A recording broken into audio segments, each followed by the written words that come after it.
जी हाँ दोस्तों, काल के युग में फंस चुके हैं आप। वेदों में सतयुग, त्रेता युग, द्वापर युग और कलयुग के 4 युग बताए गए हैं। कलयुग समय की दृष्टि से एक ऐसा युग है जिसमें अधर्म, दुराचार और नैतिकता के कमी का प्रबल प्रभाव होता है।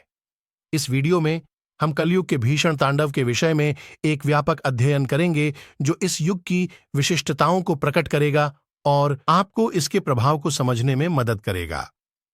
स्त्री सुरक्षित नहीं रहेंगी। कलयुग में स्त्री बिल्कुल भी सुरक्षित नहीं रहेंगी। उनका अपने घर में शोषण किया जाएगा। अपने ही घर के लोग उनके साथ व्यभिचार करेंगे और बाप बेटी, भाई बहन, कोई रिश्ता अच्छे से नहीं रहेगा। बच्चे को जन्म देगी 7 साल की लड़की। कलयुग में जब लड़की 7 साल की होंगी तब बच्चे को जन्म देगी तो समझ जाना कि अब घोर कलयुग आ गया है। इसके कुछ समय बाद ही कलयुग का अंत हो सकता है। पुरुष स्त्रियों के अधीन होकर करेंगे जीवन व्यतीत। कलयुग में एक ऐसा समय आएगा जब सभी पुरुष स्त्रियों के अधीन होकर अपना जीवन व्यतीत करेंगे। हर घर में पत्नी ही पति पर राज्य करेगी। पतियों को पत्नी की डांट सुननी पड़ेगी। पुरुषों की हालत नौकरों के जैसे होकर रह जाएगी। शादी बन जाएगी समझौता। कलयुग में शादी सिर्फ एक समझौता बनकर रह जाएगा। ना पत्नी पति की इज्जत करेगी और ना ही पति पत्नी की इज्जत करेगा। शादी जैसे पवित्र बंधन भी अपवित्र हो जाएंगे।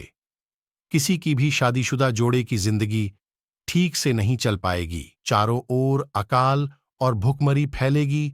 जब कलयुग आएगा तब देश में चारों ओर अकाल और भुखमरी फैलने लगेगी। लोग प्यास और भूख से मरने लगेंगे और जब ऐसा होगा तब कलयुग अपनी चरम सीमा पार कर लेगा। छोटी उम्र में होगी मृत्यु। जिस तरह सतयुग में लोगों की उम्र लंबी होने के बाद मृत्यु होती थी, अब इस कलयुग में ऐसा बहुत ही कम देखने को मिलेगा।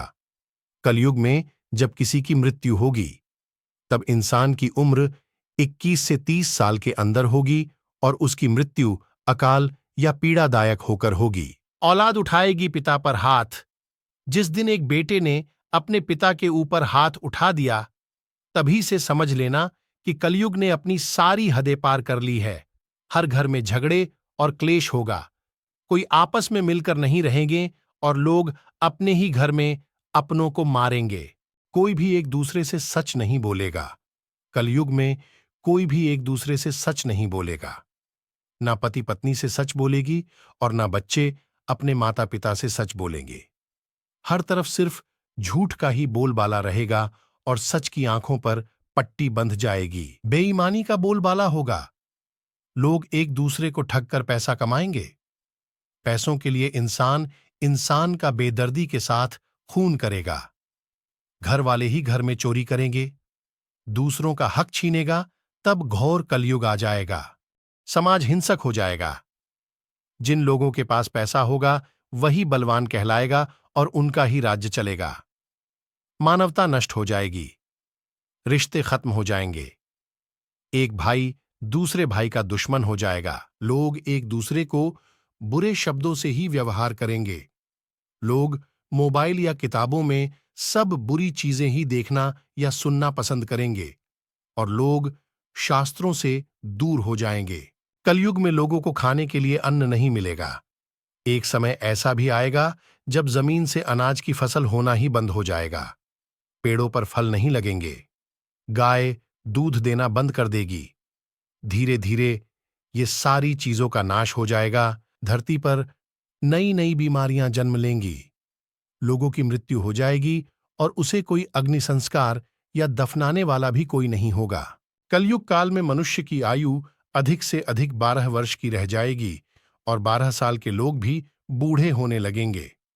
लोग दुर्बल, क्रोध, रोग तथा शोक से ग्रसित होने लगेंगे। हालांकि अब से कल की अवतार की पूजा की जाती है। आरती और प्रार्थना सार्वजनिक रूप से की जाती है। गाजियाबाद के पंडित आचार्य रजनीश त्रिपाठी का कहना है कि कलयुग को शास्त्रों में वर्णित सृष्टि चक्र के अन्य 3 युगों में सबसे बुरा माना गया है। इतना सब देखने के बाद कोई भी घोर कलयुग में जन्म नहीं लेना चाहेगा। परंतु जब तक हम भगवान के भक्त नहीं बनते, तब तक हमें मजबूर होकर जन्म लेना ही है। दोस्तों, उम्मीद है आपको वीडियो पसंद आया होगा।